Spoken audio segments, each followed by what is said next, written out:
All right, welcome back to another edition of Six Pack Cinema. It's April 27th, 2018, and you're listening to the latest installment of Headliners. This week we're covering celebrity deaths, Bill Cosby's conviction, the latest in the Apu controversy, and looking ahead to the probable record-smashing release of Avengers Infinity War. Per usual, I'm joined by Jimmy and Dave. I'm Sheehan. Let's get into it. Boom, boom, boom, boom. All right. Guys, how you been?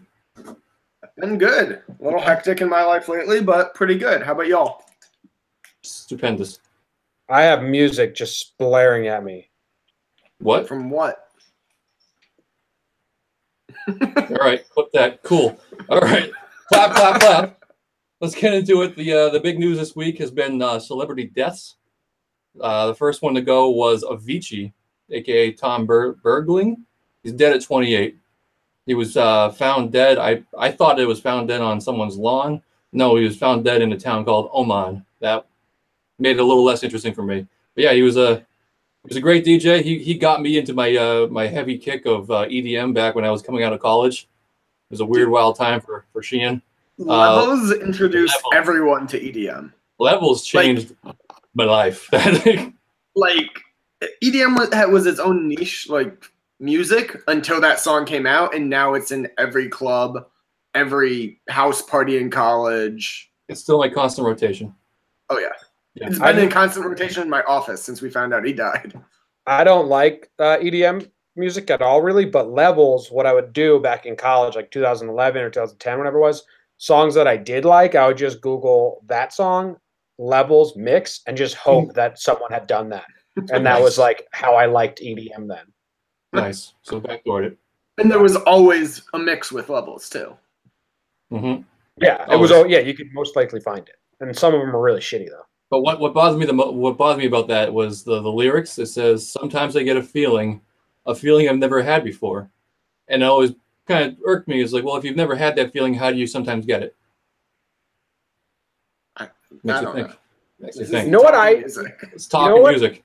You know what Avicii and all these DJs like weirded me out about the whole situation? They made the music, and then they would hire a singer, and they would do the lyrics, and they would get all the credit, which makes sense. But then, like, people like Britney Spears, someone's making all of her music and writing all of her lyrics, and she's just singing. But in her genre, she gets all the credit. But in EDM, the guy who does all the work gets the credit, which makes sense. But it's like weird. Because like, oh, who sings the vocals on Levels? I don't fucking know. Yeah. Yeah, I got no idea. Any other genre, you know that name and you don't know Avicii. Yeah. Groundbreaking. So yeah, my mind's blown. So he was autopsied twice for some reason. They said there was no claim of foul play or criminal evidence. Basically, all we know is that he just wasn't murdered. You got some new information, Dave, that I hadn't heard yet? Yeah, I saw that breaking just as I left work tonight. His family had said he was suffering from depression and that they believe it was suicide, which is super. Suicide as in, like, let's call it pills or knife kind of thing? Or is it like, hey, I'm going to go on one last bender because he had some serious health issues? He retired from performing a couple years ago due to his body failing from alcoholism. Yeah. He didn't have his gallbladder or appendix, and he was like... It didn't specify. Yeah. I feel like he's probably just wasn't enjoying life anymore and was depressed. So he this is just me guessing. He took a bunch of pills to get out of the pain. Allegedly, he was like a serious alcoholic at 21. Which is tough. Well, I mean, he blew up at like 17. He became like an international superstar. Yeah, when you're rich and you're 21, it's kind of part of the deal. So sucks. Too bad. He was very, very, very talented. But he's gonna go. I mean, technically, he's going out on top. His hit list is full of bangers. If you're I only know Levels. Yeah, no, but it's really substantial. So. I feel like if you heard the other songs, you'd know them. You just didn't know they were him. Yeah, definitely clips. So, all right. Next up is a much smaller actor. Is Vern Troyer. Dead at 49. He had apparently been on life support since early April, when police picked him up after they got a call of him being drunk and suicidal. He was treated for alcohol poisoning. Family said he suffered from alcoholism and was in and out of rehab several times. Mini-Me had a tough life, apparently. So, Yeah, I mean, what gets Mini Me drunk? Airplane bottle, like a little nip. One BBR. And all right, this might be super not appropriate or like PC, But you but say you're happy he's dead. no, not at all. I loved him as an actor. I just felt like is 49 a long time? I loved him in the Austin Powers movies. No one better. I loved him in the Austin Powers movies. I loved his ability to be very short. Yeah. No one did it better. He got cradled like a baby by Mike Myers perfectly. Exactly. But is 49 like a long time for a little person? I think it is. No. I thought so too. He was supposed to live like a full life. I could have sworn little people have shorter. Yeah, he was. No, he wasn't. Like, he didn't have. He was something different than your normal little person. Yeah, he wasn't the same build as Dinklage. No. Or no, but there's different like types of dwarfism. He obviously had one. Yeah, well, whatever it was not a factor, and he was not supposed to live a shortened life. Oh, well, that's really sad then. Fuck. Yeah. Well, you were over here happy about it. Well, no, I was like, maybe he lived a really long time for a little person. Nope. He had a little life. Moving on.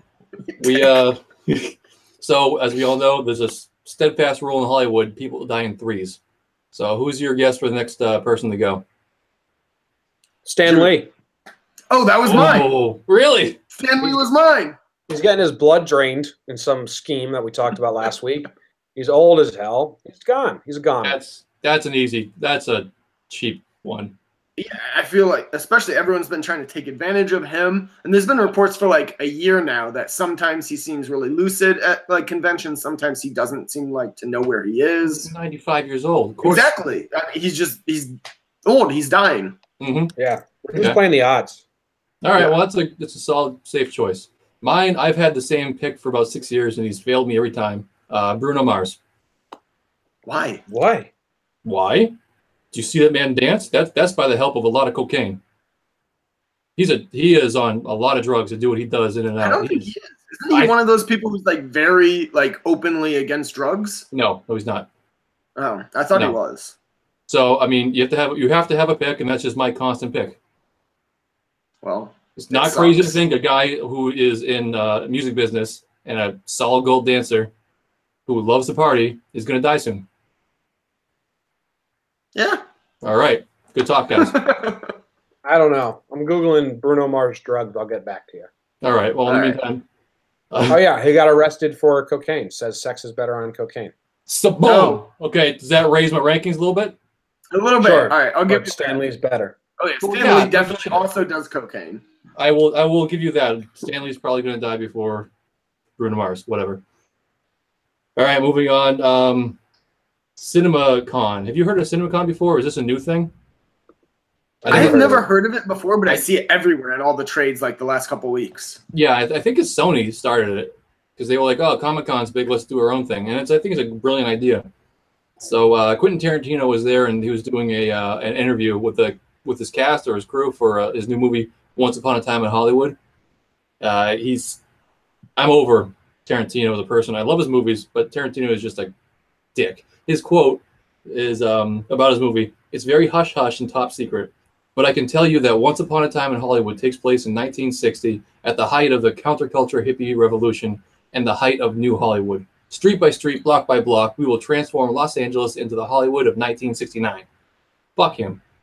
JHSA, we're doing a period piece.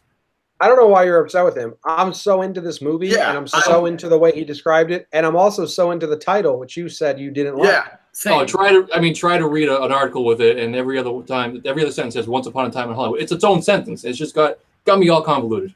But it's like I love it. It's an homage to fucking what's it? Once Upon a Time in Shanghai or in Shaolin. I mean, there's Once Upon a Time in tons of Mexico. But he said like I forget whatever the original one was. It's somewhere in China, but like that's one of his favorite movies growing up, which is why he's naming it this. Right. Yeah. Also, the hippie movement and like Manson and Sharon Tate and that story, great story. So cool. Like the Beach Boys are involved. Did you know that the Beach Boys? Yeah. That's how Manson got involved with the hippie movement. One of the Beach Boys like picked him up hitchhiking, and then would have parties at the house. Really? And it's really cool. Brian Wilson, maybe, or I don't know which one. And he got out of the house beforehand because he was like, this guy's getting a little weird. But that's how like they got involved. It's a super cool story. And Margot Robbie's playing Sharon Tate. Yes. And there's Brad Pitt and Leo who are confirmed to be in it. And do you know who's apparently in talks to play Manson? I thought one of them were. No, they're not. Johnny Tom Cruise. Tom Cruise? I think Tom Cruise would be great as Manson. That is a perfect casting if they can lock him down. Doesn't have to try hard to crazy. Yeah. Tom Cruise is going to play a cult leader? No way. Yeah. Exactly. It's just so perfect. Because Manson's in his like when he was younger, like back then, he was supposed to be like a very like classically handsome guy, just with a weird energy about him, and was like very charismatic, which is Tom Cruise to a T. Mm-hmm. Yeah, it should be great. You think they're gonna focus on the murdering half or the build up and kind of like cut the murder? And no, it's Tarantino, of course, he's murdering. From what I've read, it kind of jumps around in time, like Pulp Fiction does. So like some part of the story will happen, then there'll be stuff from earlier and then stuff from way later. So I feel like the murders are going to be a part of it, but he said it's not specifically about the Manson murders. That's just the backdrop of the whole story. Manson also killed the hippie movement completely. Oh yeah. Okay. Yeah, I think it's probably going to be like I'm thinking of what was it, Summer of Sam? Yeah, remember that movie? And the backdrop was the Yankees season. It was an ESPN miniseries. Ooh. Okay. Was that Summer of Sam?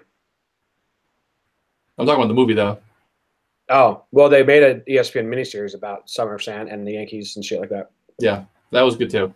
That happened in my mom's neighborhood when she was around the age of those people dying. No shit, that's fucking scary. They she wasn't allowed to go outside. She dyed her hair, right? No, I think she just wasn't allowed to be with any boys. Yeah, a lot of people were dyeing their hair blonde because he never attacked blondes. Interesting. And he would attack people that were with people. Yep. Others. Yeah. Cool. All right. Speaking of predators, Bill Cosby was found guilty of sexual assault today. Faces 15 to 30 years in jail, and this marks the first actual victory in the court of law for the Me Too movement. So that's good on everyone. Yeah. Hope he enjoys all those pudding pops in jail. Yeah. It's insane that he was going around doing stand-up like after it came out and before he got in jail. And did you hear he swore at the DA? At the DA? Because he was trying to get it. The DA didn't want they wanted him to revoke bail, and I believe they did. Yeah. I still don't think... Oh, sorry, what were you saying, Jimmy? I still don't think Bill Cosby understands he did anything wrong. No. I don't think he thought he was doing anything wrong at the time, which is just like, Jesus, dude, you're fucking sick in the head. Yeah, that's why it took so little time to convict him. They only deliberated for under 2 days, which is substantially short for 15 to 30 years. Yeah, I'm pretty sure he basically said, "Yeah, what's the big deal?" at some point. You ever seen the clip with him and Larry King when they laugh about it? No. I don't think I have. They talk about the drug and you remember Lucy's, whatever the hell it's called. You remember Lucy's? And Larry King's like, yeah. Bill Cosby goes, give a girl Lucy, she does whatever you want. And they laugh about it. That's real bad. So they didn't. Oh, I mean, it's been like an open secret in Hollywood for Hannibal Buress is the one who started this whole thing because he made a joke in one of his set and people were reporting on it and questioning him, and he was like, well, I just made a joke. Everybody knows. You can go ask Joe Schmo down the street in Hollywood. They know he rapes girls. Yeah. Crazy. I think it's crazier that he tried to stand up with his glossy, fogged out eye. Yeah. He looks like a Bond villain. Do you guys think he'll actually go to jail though? He'll die in jail. Oh, put him on my death. Yeah. I don't think he'll ever make it to jail. He's already pretty much fully blind. And he's going deaf now too, and his lawyers will appeal long enough that he'll just die outside of jail. I don't know. I think with the high level of this case and the whole movement in general, they need to make an example of it. And what better way than just throw a senile, old, ugly ass, terrible demon man in jail? Yeah. I mean, he is the worst. Oh, for sure. Did you see the picture that was going viral this afternoon of his lawyer was just like dozing in court when like the defense was presenting stuff because his lawyer just clearly didn't give a fuck? Was it the lawyer or was it the judge? That was the judge. Well, it may have been the judge, yeah, but the I judge, don't think so. Because it was one of those courtroom sketches, and the judge was literally just like this on the bench. That's amazing. So, for people who are listening, that's me putting my hand to my face. Okay. Great radio. Yep. All right. Any more on Cosby you guys want to add? No. Fuck him. No? Good job, the law. All right. Yep. Next up, Hank Azaria says that his eyes have been opened and he's willing to step aside from playing Apu on The Simpsons. If you've been living under a rock, the whole Apu controversy has been going on since November, since that documentary came out, the problem with Apu. Basically, it's saying that the Simpsons have not appropriated culture really, but just made a joke out of a culture, and it's obviously it's just racist. It's just straight up racist, and no matter how funny it is or how true it may be, the fact that it's white guys writing about it and a white guy voicing the character and the character hitting every single one of the stereotypes, it's offensive and it's problematic, and it paints the Indian people in a bad way, I guess. So, I hate this so much. I'm so angry over it. See, I'm torn because. Oh, good. I'm completely on anti-Apu side. Okay, so here we go. I think it's so stupid. Like creating it new now, I could see how that's kind of problematic. But kind of, yeah. Back when it was created, it wasn't problematic. Like you can't judge. But you can't judge past works on today's standards, I feel like. And something should be grandfathered in. And also, Apu is one of the least stereotypes in the show. He's a loving, he's one of the smartest people in Springfield. He's a loving father and husband. He owns his own company. He's he got a degree in science. Yeah, see that right there. Fleshed out character. Yeah, so did you watch the documentary, Dave? I've only seen clips of it. I haven't seen the whole thing. Because they that exact argument they laugh at. Yeah, Dave. If the guy has his own business, he's got a science degree, and he's a very intelligent, one of the most intelligent people in town. Mm-hmm. He's running the Quickie Mart. Racist. And that's not even the problem. The problem is, it's not. You're saying that it wasn't a problem back in the day. It was. We just didn't know. But also this is a show that's satire. It satires everyone. There's Italian stereotypes, there's black stereotypes, there's white stereotypes, there's Indian stereotypes, there's Scottish stereotypes, but all of those people had a voice in Hollywood and in media culture where they could say hey, we're actually not like this. Look, I'm a famous actor, I'm Italian, I'm Irish, this is me. Where the Indian never had.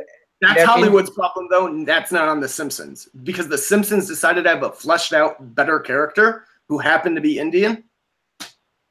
That seems like Hollywood should have that's Hollywood's overall problem, not The Simpsons. They're not responsible for all of Hollywood. No, it was just a percentage in culture and media and world. Thank you, come again. I said that as a little kid to probably some Indian kids in my school, and I didn't realize I was being an asshole, but they probably dreaded it. If you watch this documentary, they all said every single Indian in America has had that said to them. That's fucked up. When you really think about it, if every single Indian in America is saying, yeah, this was a bully for my childhood, I hated it. Kumar, I don't know the actor's name, from Harold and Kumar Go to White House, he said he fucking hated Apu. Which is wild to me because his character 1,000 times more more of a stereotype and a worse stereotype in those movies. But he's actually Indian. He's not a middle-aged white man because he's Indian, he can portray Indians as more of a stereotype? Yes.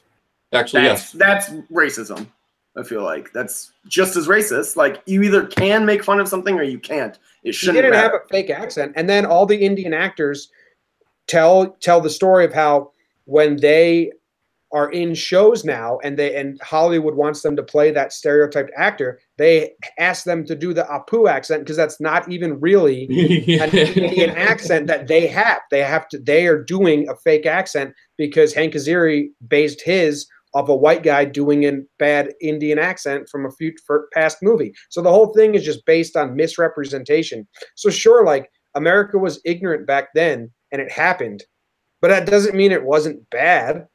I still think hurt tons of people. In a show where every character is a stereotype and extremely exaggerated, you can't call out one character then. Then you should say all of The Simpsons is horrible and every character is horrible. No, because every other person, like we said, had a voice where you can back it up. But once again, that's not on The Simpsons. That's on the rest of Hollywood. They should cast more Indian people and things.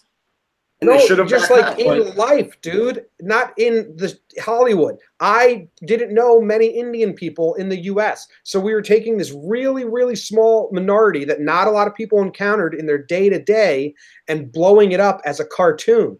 So like if I lived in an Indian community, I would be like, oh, that's just a joke. They're not actually like that. That's not what they sound like. But in America, they were such a minority back then that we didn't have those. It's not in Hollywood. It's in life.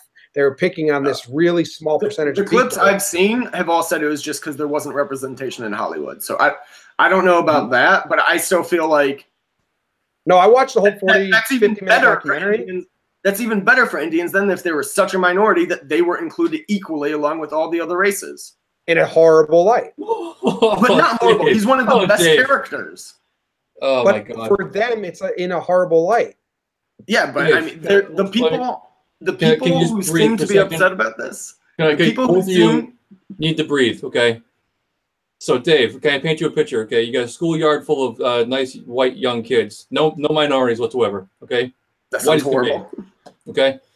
In the corner, one kid sitting down, he's tying his shoes, playing with a yo-yo, whatever. One kid is making fun of him brutally. Is that okay? Because, I mean, it's only one person doing it, and, I mean, no one else is really doing it. So... But he's been doing this since last week, so I mean, he might as well keep doing it because it's just part of his thing. Well, no, can I rebut?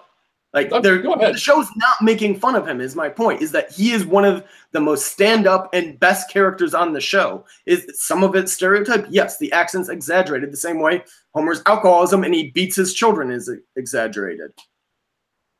Cartoon, yeah. Are you comparing like living as an Indian person to an alcoholic that beats his children? I said his accent is exaggerated the same way there are other characteristics of every character. All I know is if every Indian person or a South Asian person says, yeah, that is really offensive and it offended us and ruined my childhood, I'm going to say, oh, okay, well, as a white guy, that shouldn't have happened, and I don't really have I also don't know any Indian people in real life who have had a problem with it. It seems to be only these people in this documentary. Which is every single Indian person in Hollywood.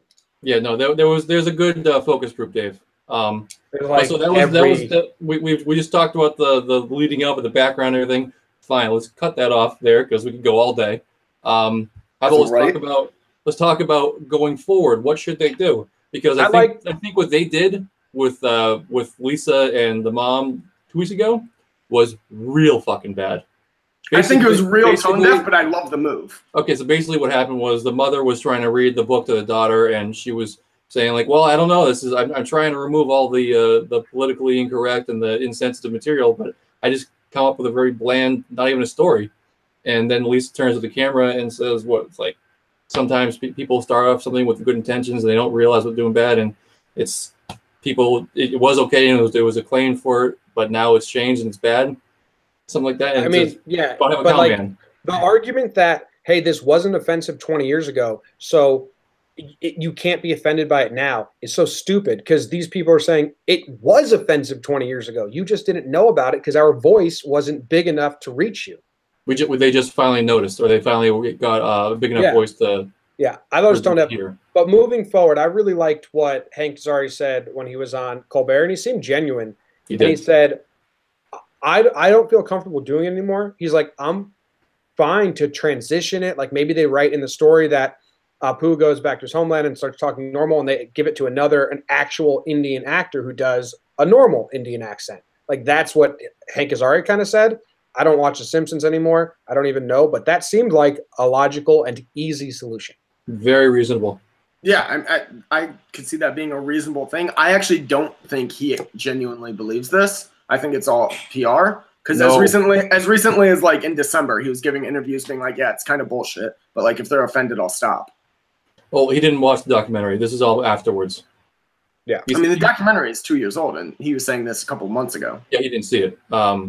He says his eyes have been open since he saw it. Yeah. I think it's kind of PR. I mean, yeah, he's an actor, but he seemed pretty genuine to me. And the documentary is good. It's only like 50 minutes long, but it's got a lot of cool actors in it, like Aziz Ansari. Okay, so I've seen most of it. I feel like I've seen like 25, 30 minutes of it just from. It's really clips. good. The only thing is like all the main guy who did the documentary is kind of a zero. Yeah. Yeah. Like if it was someone else forefronting it or spearheading it, it'd be better. He's a comedian, but he's not really funny. Mm-hmm. So. Yeah. Well, also I know when the documentary first came out, he was like, "No, I love the character. I think it's funny, but it was problematic." And then since like he got a ton of fame from it, he's been like, "No, the character needs to go." No. In the documentary, he says that. He says, "Yeah, I laugh. He is funny." Yeah, no. But if you check out his Twitter now, he's very anti-Apu even being a character. Well, I mean, you can like something and you can think it's funny, but at the same time, it can be wrong. Everyone likes to like the bad thing. Well, he said that he even did like fake accents in his stand-up, and then he grew up like matured and had like a change of like, which is normal. He was probably a young teenager just trying to do anything, and now he's an adult with opinions. Yeah. All right, so I'm gonna go ahead and kill this topic. We talked a lot about it. It's great. I really hope that they figure it out. I'm glad I'm not the person that has to decide or deal with it. Side note: check out Brockmire. Yes.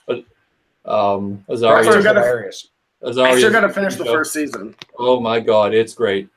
He is born to play Brockmire. Yeah. It's for people out there who don't know, he is a super old school baseball color man and play-by-play. He's a one-man talking show. He's alcoholic. He's been jaded and shut out, and it's just perfect. So check it out. Season 2 premiered last night, or Wednesday rather, and it picked up right where it left off. Cool. All right. Good.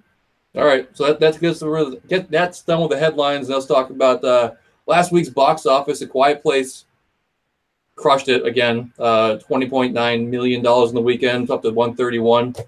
That's just it's good for them. It's great. I haven't seen it yet. I'm sure it's awesome. You guys saw it. You loved it. It's going to come to an abrupt end for their lead in the box office this week. Oh yeah. Rampage, I don't give a fuck about. I Feel Pretty got 16 million, and Super Troopers got 15.1 at 3 and 4 spot. I Feel Pretty, I think they'll probably make a couple million more. Super Troopers, dead in the water. Absolutely no chance of making any more money than that. 15 million is way more than they deserve. Yeah. Which is still like triple the budget. Oh yeah, and it was crowdsourced, so it wasn't really a budget. It was free money. Yeah. So good on these guys for snaking it. Mm-hmm. Truth or Dare is at 30.3 million now. Total, yep, 7.7 over the weekend. Truth or Dare, that I'm not a horror movie guy. Yeah, I haven't seen it, but I heard how it ends. Can I spoil it for you guys? Go nuts. So like the whole premise of the movie is like decades ago, some kids were playing like Truth or Dare, and a demon was like in the woods near them and heard them and like possessed the game of Truth or Dare. So how it is you can only ask for truth twice, and you have to do whatever the dare is, or you die, and you have to get other people to join the game, or you die. So it's just been going on from kids for like the past couple of decades, and then at the end, the girls decide like, at first it looks like they're going to decide to just die and like take the game out with them and not bring other people into it.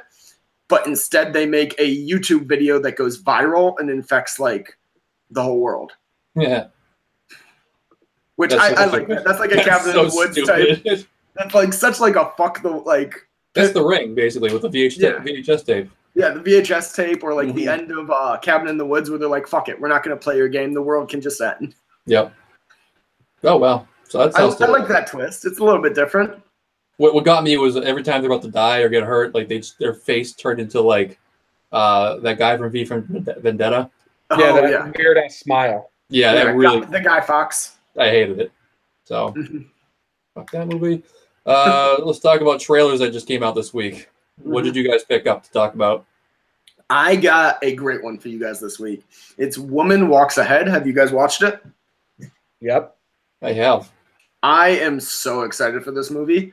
I love that Westerns are back. Between this, Hustle. Why don't you give a synopsis of what it basically is? Well, yeah. All right. So what it is a widow travels from New York out to, I believe it's Montana, to paint the Indian chief Sitting Bull. For those of you who don't know, he was the last of the Lakota chiefs. He's defeated Custer. He was a great inspiration to the Native American people. And this deals with her interviewing and painting him at the time shortly before his death. Okay. Yeah. It's true. It's a true story. Yes. She was like a Swiss portrait painter. It's Dakota, and she traveled to, and she traveled and she like hung out with them and shit. So it's got Sam Rockwell. This is also like my #1 trailer out right now. I love westerns. Sam Rockwell and Jessica Chastain plays the main, and I don't know the actor who plays Sitting Bull, but it looks awesome. It's directed by, well, the director hasn't done much, but she did Generation Kill on HBO. I don't know if anyone's seen that. No, I haven't. I've heard good things. It's written by the same guy, and it's adapted screenplay, obviously, but it's by the guy who did Peaky Blinders, Stephen Knight, and Taboo, the Tom Hardy show on FX. So that got me like really excited. Oh, for sure. My one thing is I'm way more interested in Sitting Bull's story than hers, but I hope they're kind of just using her as a good framing device for his last like few days or like weeks alive or whatever it is. Yeah. Sitting Bull. You watch Ken Burns documentary. I fall asleep to that all the time. Yeah. Really? West. Yeah, I love Ken Burns documentaries. They are my favorite. It's a good your nighttime bedtime story. Yep. Cool. It's just like background noise and then a narrator, so it's like a bedtime story. Yeah. Nice. Oh yeah. Behind that. All right. Well, I picked up the Venom trailer. The first like substantial Venom trailer came out this week. If you don't know Venom, it's probably the most like polarizing character for comic books. Not polarizing, most awesome villain. That's the exact opposite of polarizing. Well, so yeah, no, I just used the completely wrong word. It's just fucking incredible. It's iconic. That's what I'm thinking. Iconic. It his face. It looks like Spider-Man. If Spider-Man had like an alligator mouth. Crazy, awesome. Yeah. And I gotta tell you, I've been jacked up for it. This trailer sucks. I like how Venom looks. I just hate everything else about the movie.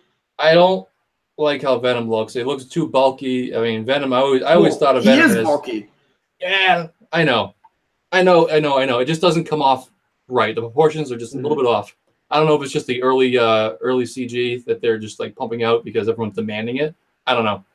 But I do know they typically work on CG until like the very end. a month or a couple of weeks before the movie's actually released. So yeah. So what bothered me the most, it wasn't the CG, it wasn't the story. I mean, the story looks kind of your typical Marvel bullshit. It was how Tom Hardy spoke, and I hope we don't get in trouble by saying this, but it was like he was trying to impersonate I Am Sam. If you watch the trailer and you think of I Am Sam, it's just spot on. Which I think there could be a good story there between Venom taking over someone like that. Mm-hmm. But that's not what this story is. He's supposed to be a like deep investigative journalist, and he talks like is he quirky? Is he like kind of one of those weird shit? No, his character was like always. Well, there's two renditions of the character of Eddie Brock where he's either just like a wisecracking New York reporter, which is that's this. He's a New York reporter who moved to San Fran, or he was. There's another version of Eddie Brock where he was in the Marines and lost his legs, and then Venom takes over and it gives him the ability to walk again and he fights crime. Yeah. Well, whatever that is, it's got some problems. I think they relied too heavily on the fact that everyone was just banging down the door to see a Venom movie, and they kind of just cheaped out on the writing. Also, the tagline is the shittiest tagline. Embrace your inner anti-hero. Yeah, anti-hero has just been. There's one anti-hero here, and it's Deadpool. And also just use demon. Embrace your inner demon works for Venom. Yes, exactly. He's not a hero. I am impressed because I felt like this trailer kind of showed a lot of what the movie is going to be, but they still haven't shown Carnage yet, which is impressive. Which is Michael Keaton? No. Woody Harrelson. Yeah. Who will be he could be a perfect Carnage at least. Yeah, we'll see. Jimmy, what do you think about this? I like Tom Hardy. That's all I got.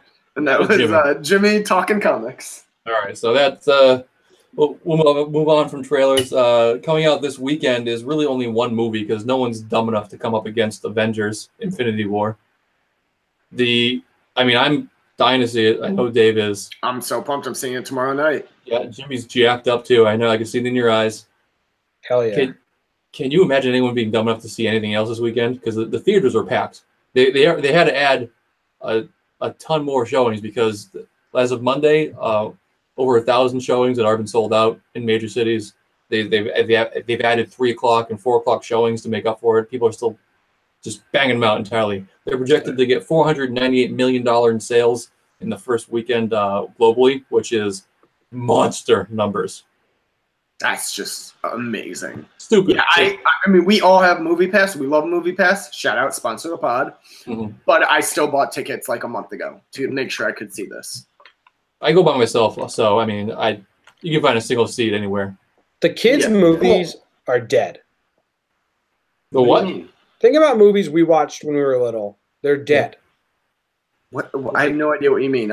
Moana and Coco just like broke records. No. Non-animated, non-superhero. Oh, like Sandlot.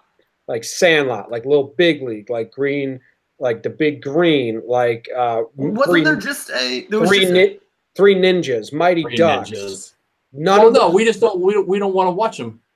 They're definitely still out there. They're definitely still out there. My nephews watch them, and they always have them on. And I'm like, what the fuck is this shit? In theaters, young, like high school age kids in theaters, sports movies or anything, they're dead. They don't exist anymore. Last week, Dolphins came out, man. That was about dolphins. I just remember. That's for kids. You're looking for the silly side. It's crazy. No, yeah, it's what somebody said. Oh yeah, the guy who directed Super Troopers 2. I saw an interview with him last year where he was trying to get studios to pick up that piece of shit movie, and he was saying that he was struggling because studios don't want to make a movie if it doesn't have a cape in it. Yeah. And at the time, I was like, you know what, dude, that's you're right. You're up against it because unless you come with a 10-year plan for multiple movies that lead up to an ensemble at the end, it's not gonna work. But I mean, then again, if he screened 30 seconds of his movie to anyone, they would have walked anyway. So, yeah, like Free Willy, Air Bud. Though none of these Free Willy and Dolphins are probably similar. Dolphins have no actors. Finding Nemo. Finding Nemo's an animation. Okay, fine. But I actually disagree with the theory or with what he said, that nobody wants anything that's not heroes and capes anymore. I would have agreed with it before we started doing this podcast, but now I see so many more movies that I normally would just wait till I could stream, and they're all in theaters. It's just people don't go see them. Well, no, that's because casual moviegoers, people who don't go every week and have to look for something new to see, they wait like once every couple months, and then there's this new blockbuster coming out, and all the blockbusters are Marvel, DC, those big budget action movies. That's why like production companies and theaters should embrace Movie Pass. It's getting people in to see these smaller things because the only thing you're really worried about is a couple hours of your time. Yeah. I don't know. I mean, I'm loving the way movies are going, personally. Yeah. I'm selfish. Because I get my good superhero fix because I'm a big fan, but I also love these high quality movies that we see that come around Oscar season. Yeah, Oscar season's good. Other than that, the movies I like aren't in theaters. Yeah. Well, you get to see a movie every day, about 2 or 3 hours in Yankee Stadium. Yeah, it's fantastic. Netflix has 2 movies out that are looking good, but we'll save that. Okay. Another time. Okay. All right, so I'm going to wrap it up there. That's been the headliners for this week. Check out Monday. We're going to be releasing our review of Super Troopers 2. I guess, we've been just bashing the shit out of it here. Forgot that we haven't aired that yet. Forgot about that as well. I think it's a great movie. Everyone should go out and smoke and see it. Yeah, no. Yeah, so we'll keep in mind the timeline later on. So yeah, check us out. It's at Six Pack Cinema on Instagram, on Twitter. Reach out to us, DM us if you want us to review anything. We're doing a mini series releasing every Wednesday for The Terror on AMC. That's coming to a close. 4 more episodes. The Terror. It's a great show. It's like if you like pirates and you like the True Detective, I'm going to say that's a good combination of the two. And just survival horror. If you like that. Yeah, it's just damn good. Watch it and then listen to our review of it. So that's it, guys. Check us out Monday. Shout out Tanuk. See ya.